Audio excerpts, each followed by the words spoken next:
I had a complicated family history. My mom was born and raised in America, but my grandparents were both German. When I was growing up, I was told that my grandparents came here to escape World War II. It wasn't until I was older that I found out the truth about my grandfather, that he was a Nazi. As a member of the Nazi Party, he participated in many cruel activities against the Jews in his hometown of Karlstad. He would harass and discriminate anyone who wore the Star of David on their clothes. When he got to the appropriate age, he enlisted in the German army, but this was by the end of the war. When the Allied forces invaded Germany, he and his family fled to America. There they were able to cover up any ties they had to Nazi Germany by changing their last name to Moffat. And for 50 years, no one knew the truth. All that was left of my grandfather's past was a cardboard box he kept hidden in the back of the attic. I remember visiting his house as a kid. My brother and I would play hide and seek, but there was only one place that we were forbidden to play in, the attic. I had thought it was for our own safety, that there might be dangerous objects stored up there. It turned out my grandfather was trying to keep us away from the box. I remember that my grandfather was very nervous about the attic. He rarely went up there, and when he did, he was hesitant to leave it. But eventually the truth came out. Only it didn't happen until a year after his death. My uncle had been clearing out the attic when he stumbled upon the box. Inside was Nazi memorabilia, such as flags, emblems, and even a copy of Mein Kampf. Outraged and disgusted, my family became divided over this. There were those who wanted to disown my grandfather, and then there were those who thought he should be forgiven. When I learned about what was in that box, I wasn't exactly sure what to think. I didn't really know my grandfather that well, but every time I met him, it never struck me that he could possibly believe in such awful things. He was kind, gentle, and loved my brother and I very much. Since he kept that part of his life a secret for so long, nobody knew if he died with regret or if he still held his anti-Semitic views. Although I wanted so badly to believe that my grandfather was a virtuous man who had just made some bad decisions in his youth, I soon discovered something that made me doubt these desires. Since my uncle wanted nothing to do with the cardboard box, he gave it to me and my brother. My brother and I were also divided on our grandfather's actions. Before that, we had been divided about many things. Politically speaking, we didn't quite see eye to eye. It had gotten so bad, in fact, that we didn't speak to each other for an entire year. But essentially, he believed my grandfather was innocent, that his love for the Nazis was just blind German pride, and there was no evidence that he'd actually caused any harm to Jews. The only evidence we had of our grandfather's anti-Semitic behavior was eyewitness testimony from his hometown, who recognized my grandfather participating in Kristallnacht, which resulted in the burning of a synagogue. My brother thought those eyewitnesses were either liars or mistaken, which leads to my biggest problem with my brother. Although I didn't know for sure, I thought he might harbor the same pro-German beliefs that my grandfather once held. He grew up listening to my grandfather's stories, and he enjoyed them quite a bit. My grandfather would tell him old German fables, as well as war stories from German and Prussian soldiers during the 7 Years' War and World War I. My brother was always proud to share his German heritage wherever he could, such as in grade school for his heritage projects. He even saved up money during college for a trip to Germany, wanting to revisit Karlstad and its neighboring towns, although he never actually saved up enough to do it. While I don't hate that I'm ethnically German, I can't say I have the same amount of enthusiasm as my brother. And to me, it never mattered. I thought that it was silly that someone who spoke English and was raised and born in Chicago would call themselves a German. Well, we were given the box full of Nazi objects, and we had to decide what to do with them. Thankfully, my brother had a great idea, making it one of the few times we actually agreed on something. His idea was to donate the box to a museum, although he specifically wanted to sell it and make some money. I didn't really care that much. I just wanted to get rid of it all as soon as possible. I hated staring at the dusty old thing as it sat on my living room coffee table, knowing what was inside of it. So, we agreed to that conclusion and decided to sort out what was inside to see what was of value to us and what could be valuable to a museum. We took out the flags, Mein Kampf, old photographs, flyers depicting anti-Semitic caricatures of Jews, until we stopped at a tiny, dirty-looking bag that was lying under a stack of flyers. It was made out of a tiny brown cloth, and the top was held shut by a small thread. Curious, we opened it up. We were not prepared for what was inside. There were 10 to 12 gold coins. At first, we thought it must be a trick or something. It must be brass made to look like gold. But after examining it and some helpful research online, we were able to confirm that it was indeed genuine gold. Now this led to a very important question for me. What was a bag full of gold coins doing in our grandfather's box of Nazi paraphernalia? My brother thought that our grandfather had collected it in his youth and was intending to give it to us after he died, but forgot to do so. But to me, that didn't make much sense. Wouldn't someone traveling to America spend this money in order to make a living for themselves? After all, when they did come to America, they started out poor and only made a decent living for themselves after their tailoring business kicked off. No, there must be a more sinister reason as to why this bag was in this box. Everything in here had to do with the Nazis, all except for this gold. The gold had to be linked in some way, and that's when a thought came into my head, a thought that sent shivers down my spine. There were accounts of German villagers raiding and pillaging Jewish houses and businesses, taking anything they could find. I knew my grandfather had participated in those riots, which meant this gold must have been stolen from Jewish victims of those pogroms. That had to be the only explanation. Why else would he keep it hidden so long without telling anyone? Why would he hide gold in the attic if it wasn't stolen from the Jews? When my aunt had to get surgery, and we were struggling to raise enough money for it, why didn't my grandfather just use the gold if it wasn't so? No, it was clear to me that this gold did not belong to us. But of course, I had a hard time convincing my brother of this. He claimed that 80 years had passed since this gold was stolen, and that the original owners were probably long dead. With no one to return the gold to, it should belong to us, he explained to me. What about the descendants of the victims? I asked him. If we did some research, I was sure we could find out where the gold came from, and any living relatives. He hated this idea, though.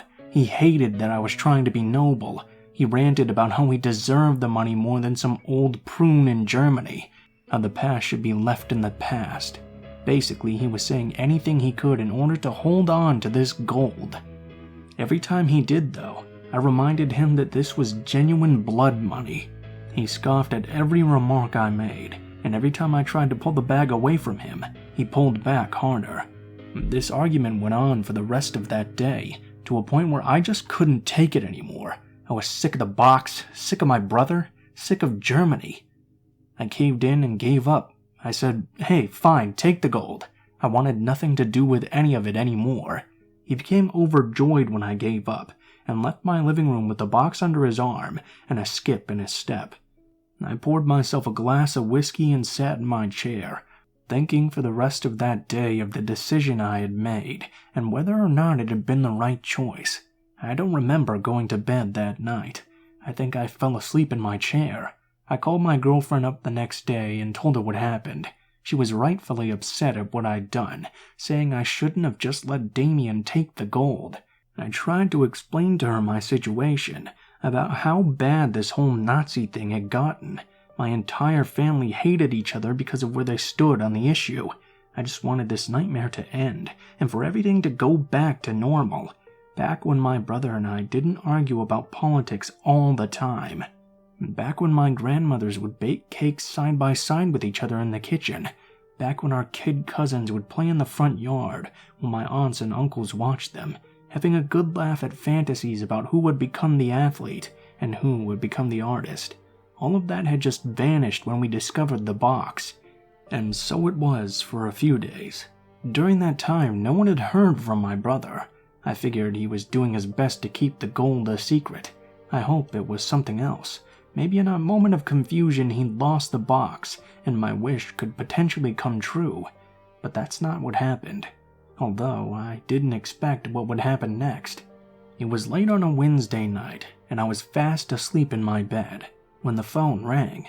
I answered it, dreary and a bit annoyed due to the time, only to be surprised by a familiar voice, my brother. He didn't quite sound like himself though, normally cocky and loud. This time he was nervous and quiet. I could hear him quivering as he talked, wanting to come over to my house and talk to me about something. Normally I'd just tell him to fuck off, but I had a sinking suspicion it was about the gold. I knew this would be my only chance to talk him out of it, so I allowed him to come over. It didn't take long. He busted over in about 10 minutes, which tells me he had already been on his way over to my house. When I opened the door to let him in, the first thing I noticed was the undeniable look of dread on his face. Pale skin, bags underneath his eyes, and an unclean chin. But what drew my attention were his hands, shaking uncontrollably while holding on to the bag of coins that had torn us apart. I couldn't believe it myself, although in that moment, I thought his state of mind was a result of guilt, that he wanted to come over to return the coins. He did, but for different reasons than I imagined. I poured him a glass of whiskey and calmly asked him what was troubling him. That's when I got the full story. He told me the gold was cursed. I laughed it off. He must be over-exaggerating, but he snapped at me upon doing so. He told me these things that were happening to him, things that started off subtle, but soon roused to nightmarish situations. I didn't quite understand what he was talking about, but he assured me that what he was experiencing was quite real. It all began the night he took the gold back to his apartment.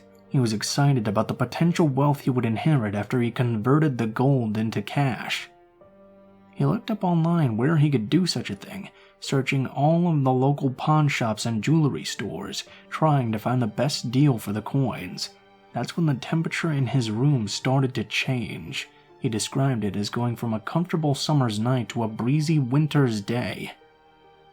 He thought his air conditioning had finally turned on, for he had complained about it to the landlord all that summer. But what was odd about the sudden drop in temperature was that even at its highest, the air conditioning could never reach that level of intensity. He swore he could even lightly see his breath.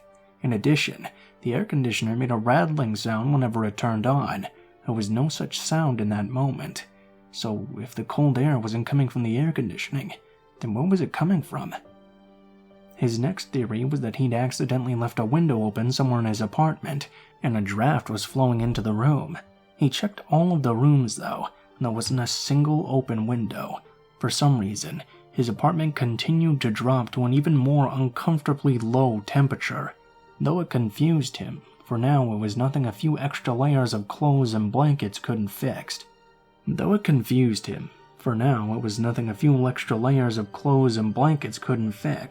He went about his night, trying to find the right pawn shop. He found one near a Chinese takeout place. He fell asleep that night, dreaming about all the luxuries he would buy with the money. Only, these fantasies he constructed in his mind as a lullaby transformed into a hellish, uncontrollable nightmare. He had a dream that he was in the middle of a massive riot in the middle of Karlstad, on Kristallnacht. He saw the looting, the burning of Jewish houses, businesses, and synagogues. He saw elderly Jewish men being kicked to the curb by a gang of young Aryan boys, and in his hand, he held the bag of gold coins. When he awoke the next morning, the room temperature had returned back to normal. At first, he thought he woke up in a profusive sweat, but it was just his body reacting to the restored temperature. It was just as it should have been. It didn't take him long to understand the symbolism of his dream, but he blew it off as a bad dream. Nothing more than just a bad dream. He planned to visit the pawn shop that Friday, since he still had to go to work. He placed the box in his closet, where no one would look for it. When he got back from work, he bumped into his landlord and asked him about the air conditioning. According to the landlord, the air conditioning was still not fixed, and he was waiting on someone to come over and repair it. This puzzled Damien, and he explained to his landlord what had happened the night before. Of course, he shrugged it off, saying he probably just left a window open. Despite knowing very well that none were open, Damien didn't feel like bothering his landlord over something so pointless, so he just went up to his apartment. As typical of his routine, he changed out of his dirty work clothes and began to take a hot shower. As he was telling me this part of the story, he began to shake, staring blankly into space, as if the memory triggered something in him. I called his name, and he quickly snapped out of his trance. He continued explaining to me that when he turned on the faucet, nothing came out of the shower valve. Frustrated, he banged on the side of the pipe a few times, thinking that something must have gotten jammed in. After a few hard smacks, the valve burst, only it didn't let out hot Chicago water. Instead, what flowed out was a yellow gas. It sprayed him directly in his face. He fell out of the shower, hitting his back against the toilet. The gas had blinded him, taken away his senses. It tasted unlike anything he'd ever tasted before, and made him gag uncontrollably. As he tried to open his eyes, he swore he could see a shadow looming over him. It was a silhouette of a man in a suit and a fedora hat, but it vanished in just a split second, and Damien was suddenly left with a bruised back. He shot up and checked the mirror. Whatever came out of the shower had left no damage on him. No smudges, no coloring, nothing. He turned back to his shower, only to find a healthy stream of water coming out of it, and the pipes perfectly repaired. "I'm telling you, Arnold, it was yellow gas." Damien trembled as he described the event to me. "It shot right into my eyes. I couldn't see anything. It couldn't have been water." I wasn't sure what to think of this, not sure what he was implying did happen. The city's water isn't the purest substance in the world, so maybe he was splashed by some dirty air or something. But he wasn't done with his story. That night he had the same dream again, only this time he was standing elsewhere. He witnessed the same atrocity unfold right before his eyes, the smashing of the store's glass windows, hurling of stones at Jewish mothers and grandmothers. But there was something different, something out of place. Then he realized what the out-of-place thing was. The old Jewish man who was being beaten by the young Aryan boys. He was nowhere to be seen. Following that thought, he turned to see the same gang walking right toward him. They held iron bars and had malicious looks on their faces. But why were they heading towards him, a German man? That's when he looked down to his clothes and saw the Star of David stitched to the pocket of his vest. He was the Jewish man. He tried to run, but an unseeable force kept him locked in place. Unable to flee, Damien tried to wake up, but he could do nothing as the German boys beat their bars into his stomach. Though he knew the pain wasn't real, he reacted to it as such, falling to the ground and hurling into a ball. This was followed by kicks, punches, swings of the iron crowbar. When the beating stopped, he looked up, only to see a crowd of German people pointing at him. But one stood out among the rest. A young German boy, no older than 15. He played with something in his hands as he laughed at Damien's misfortune.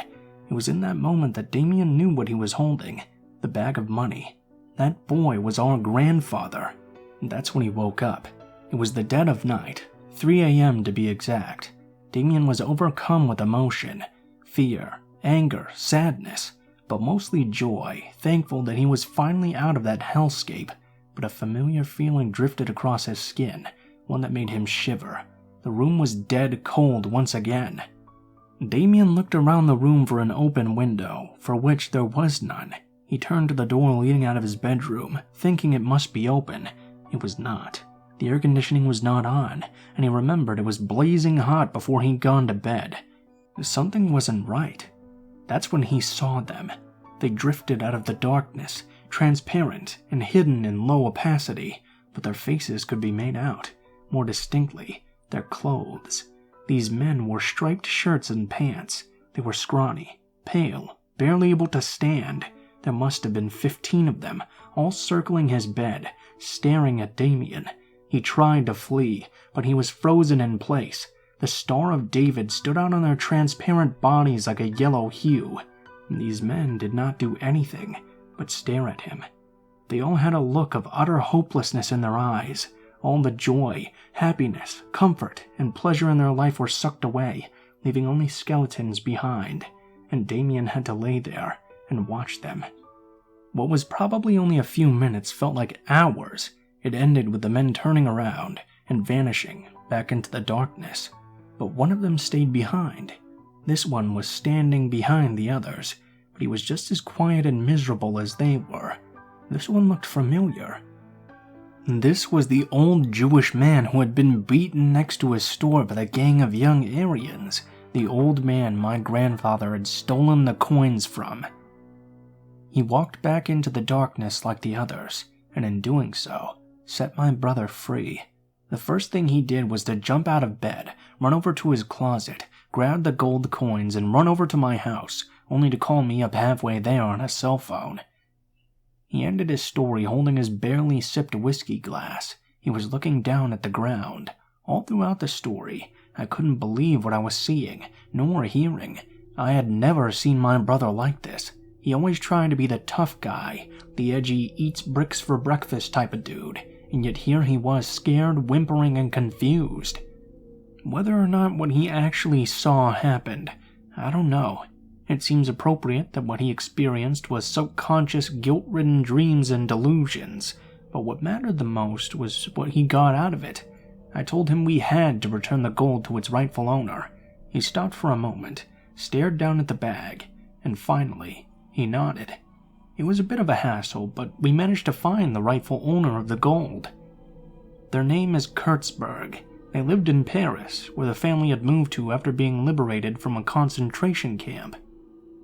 My brother and I took a plane over to Paris and met the family in person, and we felt pretty good about doing it. The Kurtzbergs were not in the best condition. They were borderline poor and had a very big family. But they were friendly, hospitable, and when we told them about the gold, overjoyed, grateful, and thankful, we made sure to remind them that there was nothing for them to be grateful to us for. We told them how we had acquired the gold in the first place. Still, they treated us nicely and forgave our family for what our grandfather had done long ago. My brother seemed calm throughout all of this. He even took a liking to the youngest Kurtzberg's paintings and illustrations. Apparently, he wanted to make his own comic one day. This was a lot for my brother to take in. There was no doubt he loved my grandfather. He didn't want to see him as a monster. I didn't either. But there is a silver lining to this story. I was able to sell the Nazi memorabilia to a Chicago museum for a good amount of money. With it, I decided to spend it on a trip to Karlstad with just me and my brother. It was the least I could do for him, and I can safely say that trip changed a lot.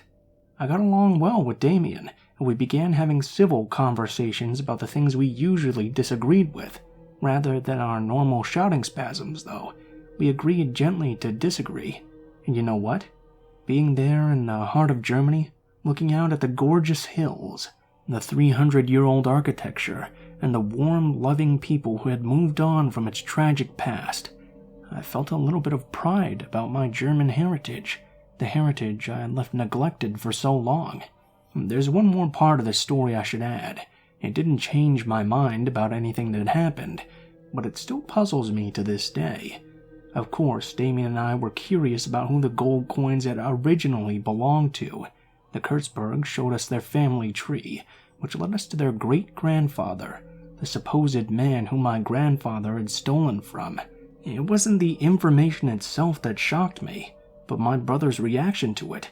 He had to look away and step outside. When I followed him to ask what was wrong, he told me that despite never having known of this man's existence before, that old Kurtzberg looked exactly like the old man from his dreams.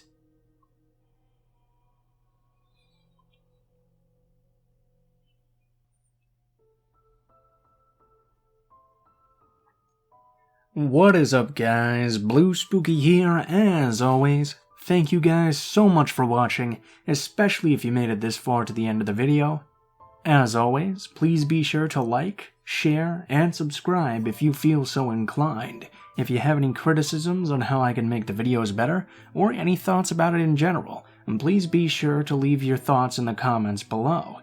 As well, in the description below the video, there will be links to all of my social media, including my Facebook, Gmail, Twitter, and Twitch accounts.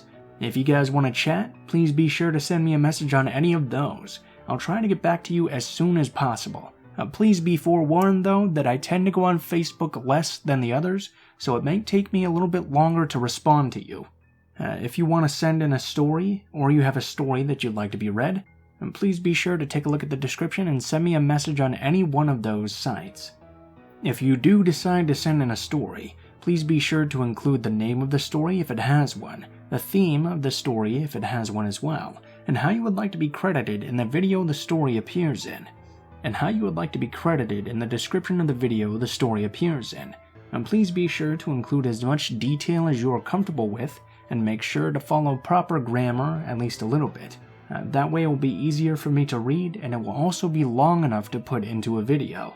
If you guys are curious about the music used in the video, it's always listed in the description in the order which it appears, and I have links to the artists as well. I usually use Doblato Studios and Miyuji, so that's usually what you're going to find there. If you're curious about the art in the video, my art guy Alan always does all of my art for the channel. He's a very good friend of mine, and I have links to all of his social media as well, so if you like his stuff, be sure to check him out. He does commissions as well, I'm pretty sure, so if you like it, you can definitely get some good quality products from him. I don't think there's too much new updates today, other than the fact that I'm very excited for the PlayStation 5 coming out, and I just ordered Pikmin 3 on the Switch, so hopefully that gets here soon. I've been waiting like 3 years for that because nobody bought a Wii U. So yeah, that's my news for now. Be sure to let me know how you guys are doing as well. Thank you guys so much for watching, and I hope you guys have a great day.